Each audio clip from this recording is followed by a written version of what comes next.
सभी का आज की कक्षा में स्वागत है।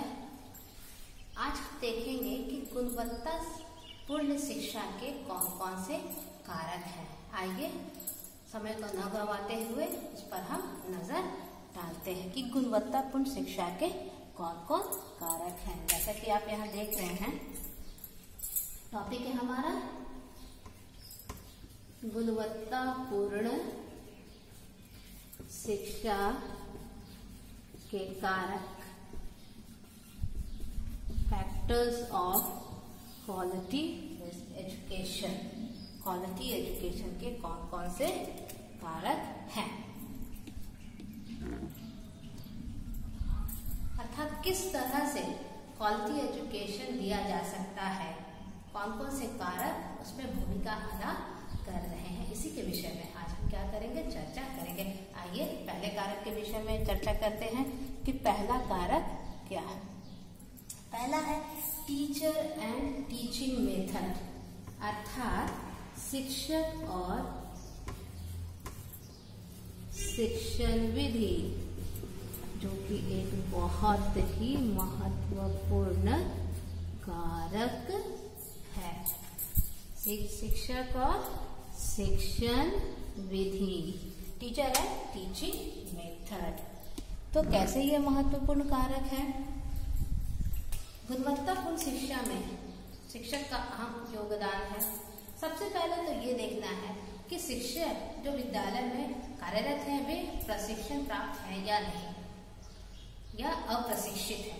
यदि प्रशिक्षण प्राप्त है तो वे अपने ज्ञान का विद्यालय में उपयोग कर रहे हैं या नहीं, बच्चों के साथ भावनात्मक रूप से जुड़े हैं या नहीं, उनको विभिन्न माध्यमों से, विभिन्न टीचिंग एड से पढ़ा रहे हैं या नहीं, क्योंकि व्यक्तिगत विभिन्नता के अनुसार टीचर को भी वैसा काम करना पड़ता है और ये प्रशिक्षण के दौरान बेहतर तरीके से सिखाया जाता है। तो क्या शिक्षक उनका प्रयोग कर रहे हैं या नहीं, ये सबसे पहले देखना है। और देखना है कि क्या विद्यालय में प्रतिदिन शिक्षक आ रहे हैं, क्या वे पूरे दृढ़ भाव से अपने कार्य को अंजाम दे रहे हैं, क्या पूरा डेडिकेट होकर के वे अपने काम को कर रहे हैं, शिक्षण कर रहे हैं, विद्यालय में रुचि ले रहे हैं। ये सबसे ज्यादा महत्वपूर्ण है। अगर ये फैक्टर मजबूत रहा तो क्वालिटी एजुकेशन अवश्य बच्चों को मिलेगा। आइए अब हम दूसरे फैक्टर की ओर चलते हैं कि दूसरा फैक्टर क्या है। दूसरा फैक्टर है एजुकेशनल कंटेंट, अर्थात जो पढ़ाया जा रहा है में कैसे कैसे विषय हैं, कौन सी यूनिट है, अर्थात करिकुलम यानी पाठ्यचर्या। ये भी बहुत महत्वपूर्ण है।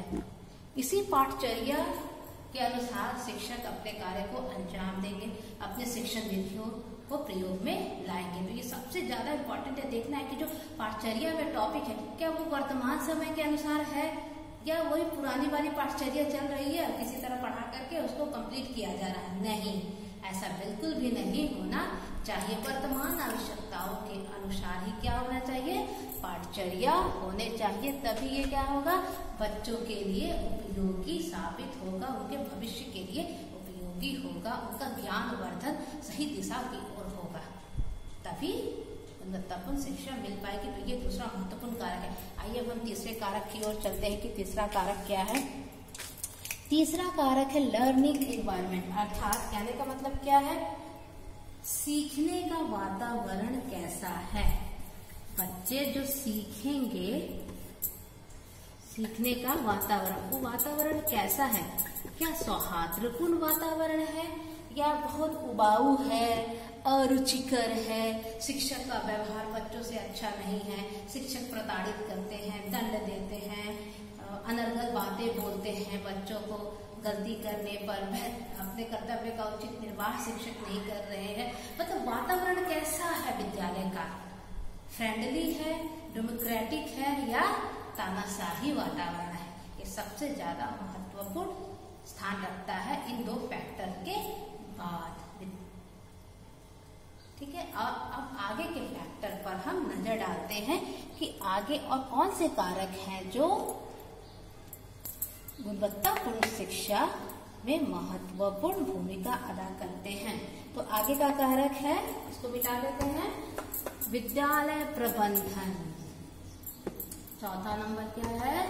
विद्यालय प्रबंधन, स्कूल मैनेजमेंट। ये भी बहुत ही महत्वपूर्ण कारक है। तो कैसे महत्वपूर्ण है? विद्यालय प्रबंधन का संबंध टीचर के भी साथ है, नॉन टीचिंग स्टाफ के भी साथ है, बच्चों के भी साथ है। तो विद्यालय प्रबंधन ही तो सारा कुछ विद्यालय में प्रबंध करते हैं, चाहे वो फिजिकल फैसिलिटीज हो या ह्यूमन फैसिलिटीज, मानवीय संसाधन हो या भौतिक संसाधन हो। तो विद्यालय प्रबंधन इस ओर ध्यान दे रहा है। क्या वो सदा शिक्षक के ट्रेनिंग की व्यवस्था कर रहे हैं, उनको उनके एनहांसमेंट के लिए सदा काम कर रहे हैं? जो फिजिकल फैसिलिटीज है अर्थात पानी पीने की व्यवस्था, शौचालय की व्यवस्था, बिजली की व्यवस्था, क्लासरूम की व्यवस्था, वहाँ बैठने की व्यवस्था, प्रयोगशाला, लाइब्रेरी आदि की उचित व्यवस्था समय समय पर कर रहे हैं और उसको और बेहतर करने का प्रयास कर रहे हैं या नहीं? शिक्षकों को उचित सैलरी दे रहे हैं या नहीं? तो इन सारे बातों को यदि विद्यालय प्रबंधन पूरा कर रहे हैं या नहीं कर रहे हैं, तो गुणवत्तापूर्ण शिक्षा ऐसे बहुत ही ज्यादा प्रभावित होती है और ये भी एक बहुत ही महत्वपूर्ण कारक है। आइए अब हम आगे के कारक पर नजर डालते हैं कि आगे का कारक क्या है। तो पांचवा कारक क्या है? फंड एंड ऑर्गेनाइजेशन, अर्थात वित्त, पैसे। पांचवा कारक क्या है? वित्त और संगठन। ऐसा हम देख रहे हैं कि वर्तमान समय विभिन्न प्रकार के विद्यालय हैं, वो माइनॉरिटी वाले भी हैं, प्योर गवर्नमेंट भी है, गवर्नमेंट एडेड भी है। तो जिन विद्यालयों को सरकार की ओर से राशि मिल रही है, तो उस विद्यालय का कर्तव्य है कि उस राशि का उपयोग बच्चों को सीखने सिखाने में बेहतर तरीके से करें। और जिन विद्यालयों को फंड की व्यवस्था सरकार की ओर से नहीं है या थोड़े बहुत फंड मिल रहे हैं, कुछ पैसे मिल रहे हैं, कुछ वित्त की व्यवस्था हो रही है, तो उस विद्यालय का कर्तव्य है कि वो खुद विभिन्न प्रयासों से वित्त की व्यवस्था करे और इस तरह ऑर्गेनाइज करे सारे सिस्टम को कि बच्चों को गुणवत्तापूर्ण शिक्षा प्रदान की जा सके। तो ये भी एक महत्वपूर्ण कारक है, फंड एंड ऑर्गेनाइजेशन। आइए आगे के कारक को देखते हैं, जो कि छठा कारक है। छठा कारक है बच्चों की आवश्यकताओं को ध्यान में रखना। बच्चों के क्या नीड हैं, बच्चों की आवश्यकता को ध्यान में रखना। बच्चे कैसे सीखना चाहते हैं, अर्थात वही हो जाता है बाल केंद्रित शिक्षा, यानी चाइल्ड सेंटर्ड एजुकेशन। अर्थात बच्चे वर्तमान समय में क्या चाह रहे हैं, क्या उनकी आवश्यकता है, इसको ध्यान में रखना क्या है? अत्यंत ही आवश्यक है। बच्चों के लिए वर्तमान में क्या उपयोगी, जैसे कि हम देख रहे हैं कि अभी बच्चों के लिए क्या है, कुछ बर्निंग टॉपिक हैं, जिस पर जैसे कि कुछ वर्तमान बीमारियां हैं, उससे संबंधित ज्ञान बच्चों को देना है, उससे कैसे बचा जा सके। ठीक है, विभिन्न तरह के कार्यक्रम जो अवेयरनेस प्रोग्राम होते हैं वो भी बच्चों को बताना है, सिखाना है और उनसे कुछ करवाना है, ताकि भविष्य में उनके लिए वो उपयोगी हो। तकनीकी ज्ञान भी बच्चों को देना है।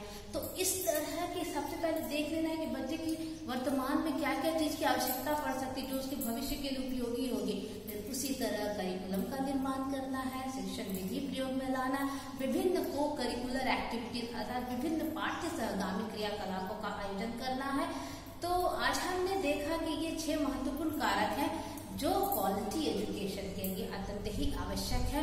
अब आप और कौन कौन से कारक हैं जो क्वालिटी एजुकेशन को प्रभावित करते हैं, उनके लिए आवश्यक है, आप लिख करके रखिए, व्हाट्सएप पर मुझे दीजिए और मैं मुझे इसे चेक करके फीडबैक दूंगी। तो आज की कक्षा में आप सब ने इतना सहयोग किया उसके लिए बहुत बहुत धन्यवाद।